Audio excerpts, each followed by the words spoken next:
జరిగింది. ఉన్నాయి ఇందులో కాన్వకేషన్లు ప్రసంగించడాలు అన్ని వాటి వివరాలు ఉన్నాయి. క్రీడా విషయంలో కూడా మేము చాలా స్కూల్లో మాకు మా స్టూడెంట్స్ చాలా ప్రతిభ కనబరుస్తూ ఉన్నారు. అలాగే సాంస్కృతిక కార్యక్రమాల విషయంలో చెప్తారు ఆయన, మా డీన్ గారు సాంస్కృతిక వాటిని కోఆర్డినేటర్. అది ఇలాగా అంటే విద్య కాకుండా వివిధ రంగాల్లో ముందుకు వెళ్తున్నాము. హాస్టల్స్, డ్రెస్సింగ్ రూమ్స్ అవన్నీ కూడా చాలా బాగుంటాయి. అవన్నీ ఆ వివరాలని ఆయన అందిస్తారు. ప్లేస్మెంట్స్ 80% ప్లేస్మెంట్స్ ఉన్నాయి. ఇంజనీరింగ్ కాకుండా నాన్ ఇంజనీరింగ్ వాళ్ళకి ఉన్నాయి. ఈ ప్లేస్మెంట్స్ కూడా జెన్యూన్ ప్లేస్మెంట్స్, అన్ని రెగ్యులర్ కోర్సులు అన్ని రెగ్యులర్ కోర్సులు.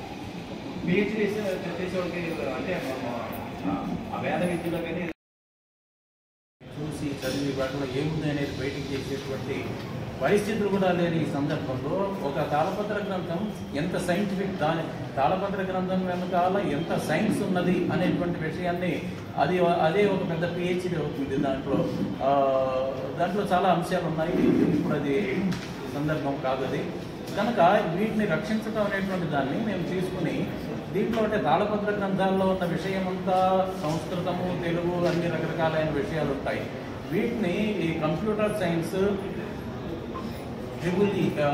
ఎలక్ట్రికల్ ఇంజనీరింగ్, అలాగే ఎలక్ట్రానిక్స్ ఇంజనీరింగ్, అలాగే ఈ వీటన్నిటి సహాయంతో ఈ పరిశోధనని ముందుకు వెళ్తూ ministry of information technology, central government India ద్వారా మాకు ఒక 2 కోట్ల ప్రాజెక్టు వచ్చింది. 2 ఏళ్ళు దాన్ని మేము పూర్తి చేసి వాళ్ళ చేత చాలా అభినందనలు పొందాము. మా ప్రాజెక్టు దిగ్విజయంగా ముగిసింది అని చెప్పి వారు మమ్మల్ని మరలా ఇందులో ఇంకా కొనసాగించడానికి వాళ్ళు మమ్మల్ని ప్రోత్సహిస్తున్నటువంటి ఒక మంచి పని అక్కడ మా యూనివర్సిటీలో జరుగుతుంది.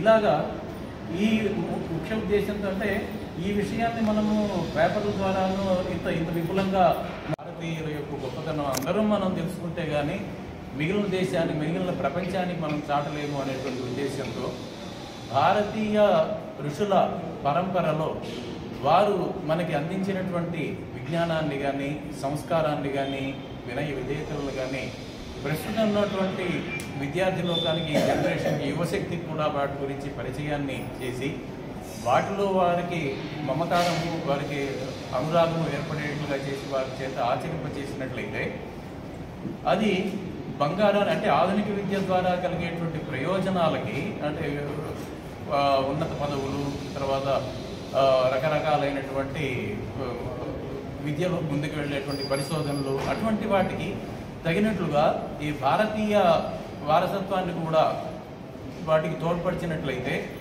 ముందు ప్రతివాడు ఇండియాలో పుట్టిన, భారతదేశంలో పుట్టిన ప్రతి వ్యక్తి ముందు భారతీయుడు, తర్వాతనే ఎవరైనా వాళ్ళు నోబెల్ ప్రైజ్ వచ్చినా కూడా తర్వాతే నోబెల్ ప్రైజ్ విన్నరు ఏదన్నా చెప్పుకోవటమే కానీ ముందు భారతీయత అనేటువంటి ముఖ్యం అనేటువంటి ఉద్దేశంతో దాన్ని మేము ప్రతి వారికి అంటే ఇంజనీరింగ్లో చదువుతున్నా కూడా మేము రామాయణము, మహాభారతము వీటి గురించి వాళ్ళకి చెప్తాము. అలాగే మన పండగల గురించి, మన విజ్ఞానాన్ని గురించి వాళ్ళకి అందిస్తూ ఉంటాము. సంస్కృత భాషలో కేవలం ఏదో దేవాలయాల్లో పూజలోనూ పెళ్ళిళ్ళు లాంటి సంస్కారాలు జరిపించడమే కాకుండా సంస్కృత భాషలో ఎన్నో అద్భుతమైనటువంటి శాస్త్రాలు నిక్షిప్తమై ఉన్నాయి.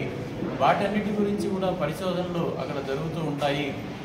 మా దగ్గర ఉన్న విశేషం ఏంటంటే సంస్కృతం డిపార్ట్మెంట్ చాలా బలమైనటువంటి డిపార్ట్మెంట్ ఉన్నది. అందులో వివిధ రాష్ట్రాల నుంచి అధ్యాపకులు అందులో ఉన్నారు. బాగా ఉన్నత పిహెచ్డీలో ఉన్నటువంటి వాళ్ళే అందులో ఉన్నారు. ట్రెడిషనల్గా విద్యను అభ్యసించిన వాళ్ళు ఉన్నారు, మోడర్న్గా అభ్యసించిన వాళ్ళు అందులో ఉన్నారు అధ్యాపకులుగా. అలాగే ఇంజనీరింగ్, మిగిలిన MBA ఇవన్నీ మిగిలిన విభాగాల్లో కూడా ఉన్నటువంటి ప్రొఫెసర్లు వీళ్ళందరికీ కలిసి సమావేశం ఏర్పరిచి వారి భావనలు వాళ్ళు ప్రకటించుకున్నట్లయితే అందులో ఇప్పుడు సంస్కృతంలో ఉన్నటువంటి ఏదైనా ఒక విషయాన్ని వాళ్ళు చెప్పినట్లయితే దాన్ని మిగిలిన సబ్జెక్టులో ఉన్నటువంటి వాళ్ళకి ఇది ఎక్కడ దొరుకుతుంది, వాళ్ళ సబ్జెక్టులో దీని లింక్ ఎక్కడ ఉన్నది అనేటువంటి విషయాన్ని వాళ్ళు ఆలోచించడం మొదలు పెడతారు. మొదలుపెట్టినప్పుడు ఎక్కడో ఒక చోట ఒక లింక్ దొరుకుతుంది. ఆ లింక్ ద్వారా అది ఆ పరిశోధన, ఆ అధ్యయనం అనేటువంటిది ముందుకు వెళ్తూ ఉంటుంది. ఉంటుంది.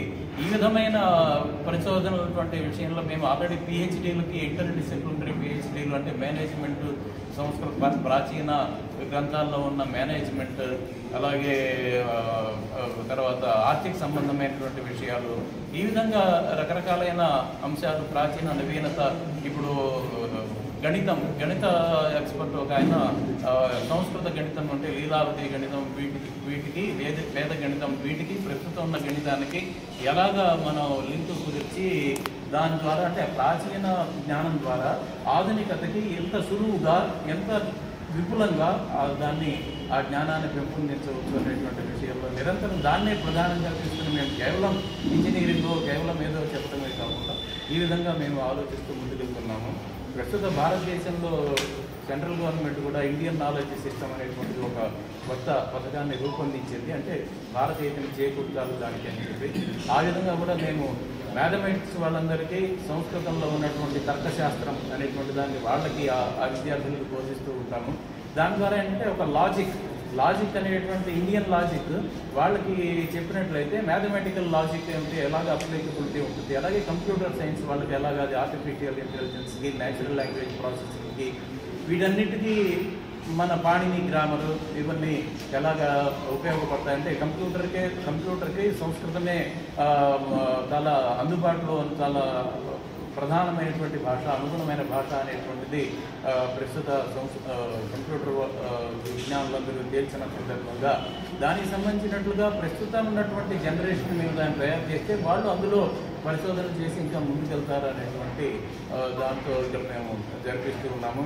ప్రస్తుతం మా దగ్గర మేము ఒక గర్వంగా చెప్పుకునేటువంటి విషయం ఏంటంటే తాళపత్ర గ్రంథాల గురించి ప్రస్తుతం భారతీయ ప్రభుత్వం కూడా తాళపత్ర గ్రంథాలను రక్షించాలి, అది అంటే మన ప్రాచీన భాండాగారం అనేటువంటి దాన్ని రక్షించాలి.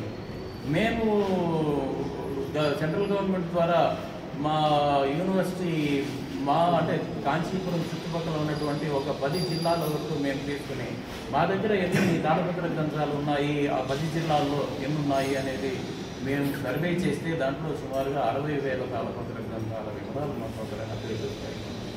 మీరు ఒక విజయవాడలోనో, ఒక రాజమండ్రిలోనో, ఆంధ్రప్రదేశ్లో, ఒక హైదరాబాద్లో గ్రామంలో ఎందుకు ప్రతి గ్రామంలోకి వెళ్ళినా కూడా తాళపత్రాల్లో రాసిన గ్రంథాలు దేవాలయాల్లో, లైబ్రరీ ప్రసిద్ధ ఆధ్యాత్మిక కేంద్రమే కాక విజ్ఞాన కేంద్రంగా కూడా ప్రాచీన కాలం నుంచి వెలసిల్లుతోంది.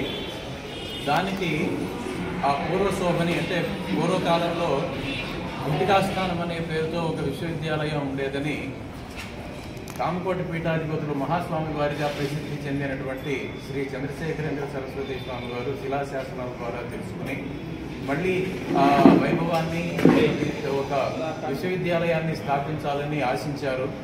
ఆ ఆశయానికి అనుగుణంగా ఆయన శిష్యులైన శ్రీ జయేంద్ర సరస్వతి స్వామి వారు ఈ విశ్వవిద్యాలయం స్థాపనకై కృషి చేసి స్థాపించారు. విశ్వవిద్యాలయం 1994 సంవత్సరం నుంచి అది ప్రారంభించింది, దాని కార్యక్రమాలను ప్రారంభించింది. దీన్ని అప్పటి ప్రధానమంత్రి గారైన పివి నరసింహారావు గారి ద్వారా ఈ విశ్వవిద్యాలయం ప్రకటించడం జరిగింది. అప్పటి నుంచి ఇప్పటి వరకు అది దినదినాభివృద్ధిగా చాలా ఇన్ఫ్రాస్ట్రక్చర్, బిల్డింగ్స్ అన్నీ చేసుకుంటూ అభివృద్ధి చేసుకుంటూ ముందుకెళ్తోంది. 50 ఎకరాల విస్తీర్ణమైన స్థలంలో శ్రీచక్రాకారంలో నిర్మించబడిన ఒక లైబ్రరీ భవనం, అది చదువుకి ఏకాగ్రతకి స్థానంగా శ్రీచక్రాకారంలో నిర్మించిన భవనంలో జరుగుతూ ఉంటుంది. లైబ్రరీ అంతా ఉన్నది. అంతేకాకుండా 60 అడుగుల ఆదిశంకరాచార్య విగ్రహం భారతదేశంలోనే మొట్టమొదటిగా అక్కడ స్థాపించబడింది. అంతేకాక ఆ విశ్వవిద్యాలయంలో అనేక స్టాట్యూటరీ బాడీస్ ద్వారా, అనగా ఇంజనీరింగ్ కోర్సులు ఉన్నాయి. ఏఐసిటిఈ అప్రూవ్డ్ ఇంజనీరింగ్ కోర్సెస్ అన్నీ, యూజీసీ అప్రూవ్డ్ అయినటువంటి కోర్సులే అన్నీ, ఆర్ట్స్ అండ్ సైన్సెస్ అన్నీ అలాగే ఉన్నాయి. అలాగే బిఎడ్ ఎడ్యుకేషన్ కూడా ఉన్నది. అది NCTE ద్వారా అంగీకరించబడినది. ఆయుర్వేదం ఉన్నది. CSCIM అనే ఒక సంస్థ ద్వారా అంగీకరించబడి ఉన్నది. మొత్తానికి అలాగే MBA, MCA, కామర్స్, అక్కడ తమిళం, సంస్కృతం విభాగం అనేటువంటిది తమిళనాడులోనే ఉన్న సంస్కృత అంటే విశ్వవిద్యాలయాల్లో ఉన్న సంస్కృత విభాగాల్లో అన్నిటికంటే కూడా ప్రస్తుతం అక్కడ సంస్కృత విభాగం చాలా పెద్దది. వివిధ రాష్ట్రాల నుంచి ఉత్సాహవంతులైన విద్యార్థులు వచ్చి అక్కడ విదేశాల నుంచి కూడా వచ్చి చదువుకుంటూ ఉంటారు.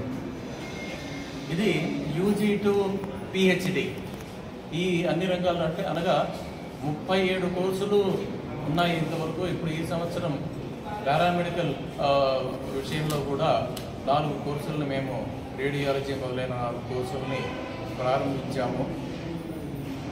ఇవి PhD అనేటువంటి దాంట్లో కూడా ఇప్పుడు ఈ విశ్వవిద్యాలయం యొక్క ప్రధాన లక్ష్యం ఏంటంటే ప్రస్తుతం భారతదేశంలో ఉన్న విశ్వవిద్యాలయాలన్నీ ఆయా సంబంధిత సబ్జెక్టులలో జ్ఞానాభివృద్ధికి అంటే వివిధ రకాలైన కోర్సులను నిర్వహిస్తూ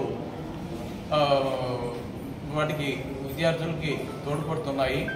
మేము చేసేది ఏంటంటే వీళ్ళు ఆధునికత వైపు మొగ్గి కేవలం ఆధునికతనే ఆదరిస్తూ ఆచరిస్తూ ప్రాచీనతని, భారతీయ వారసత్వాన్ని, భారతీయ సంస్కారాన్ని, మనం భారతీయులం అనేటువంటి ఒక విషయాన్ని అంటే భారతదేశం అంటే తక్కువ, విదేశాలే ఎక్కువ అనేటువంటి ఒక ఆలోచన చాలా కాలంగా మన దేశంలో సుమారు 100 ఏళ్లుగా మన దేశంలో పాతుకుపోయింది.